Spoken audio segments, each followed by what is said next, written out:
শাকিব খানের তাণ্ডব মুভির শুটিং এর ক্লিপ ভাইরাল হচ্ছে। এতে কি বিপদে পড়তে যাচ্ছে তাণ্ডবের টিম? প্রথমেই বলে নেই, শাকিব খানের তাণ্ডব মুভিটি আসতে চলেছে কুরবানি ঈদে। প্রায় 70% শুটিং তাদের কমপ্লিট। এখন হচ্ছে যে গানের বর্তমানে শুট চলতেছে, সেই ক্লিপগুলাই হচ্ছে যে সামনে আসতেছে। শাকিব খানের যে লুক এবং কি সাবিলা নূর যে মুভিতে সত্যি সত্যি কাজ করতেছে সেইগুলা বোঝা যাচ্ছে। আমরা তো জানতাম সাবিলা নূর তাণ্ডব মুভিতে থাকবে কি থাকবে না এটা সন্দেহর চোখে দেখতাম, কিন্তু আমরা কনফার্ম হয়ে গেলাম সাবিলা নূরই থাকতে চলেছে তাণ্ডব মুভিতে।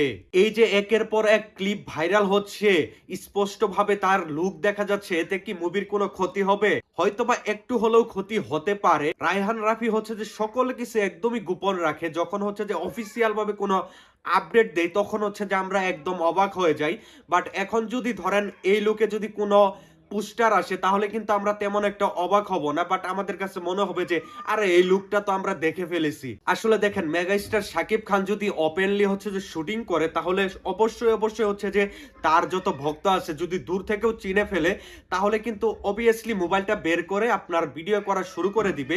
বাট আমার যতটুকু মনে হচ্ছে যে এই যে একের পর এক ক্লিপ ভাইরাল হচ্ছে, আপনি যদি দেখেন এখন পর্যন্ত আমরা অনেক হচ্ছে যে ক্লিপগুলো দেখে ফেলছি।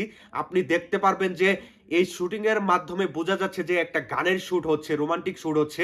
বাট দেখেন এখন হচ্ছে যে এই তাণ্ডব মুভিতে কে ভিলেন অথবা কে আরো আদার্স হচ্ছে যে আপনার অভিনয় করতেছে, এইগুলা যদি আমরা বুঝে যাই তাহলে কিন্তু আমাদের মুভি দেখার আগ্রহ কমবে না, বাট আমরা বুঝে যাব যে ও এইখানে হচ্ছে ভিলেন এই ছিল।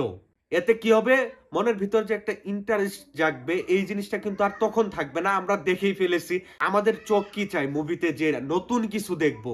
শাকিব খান যেভাবে কাঁপাচ্ছে এইগুলা কিন্তু আমাদের কাছে নতুন মনে হচ্ছে দেখে কিন্তু আগ্রহটা আরো শাকিব খানের প্রতি বেড়ে যাচ্ছে এবং কি আমাদের মুভি দেখা যে টান সেটাও কিন্তু বেড়ে যাচ্ছে। এতে আপনার কি মতামত অবশ্যই জানাতে ভুলবেন না। বাট আমি যতটুকু বুঝতে পারছি ওপেনলি শুট করতেছে, বাট একটু তাণ্ডবের টিমের একটু ফোকাস দেওয়া উচিত যে যেভাবে হচ্ছে যে ভিডিও ক্লিপগুলো ভাইরাল হচ্ছে, এতে হচ্ছে যে একটু হলেও ক্ষতি হতে পারে। আশা করি বোঝাতে পেরেছি। আজকের ভিডিওটি ভালো লাগলে লাইক কমেন্ট শেয়ার এবং সাবস্ক্রাইব করতে ভুলবেন না। ধন্যবাদ।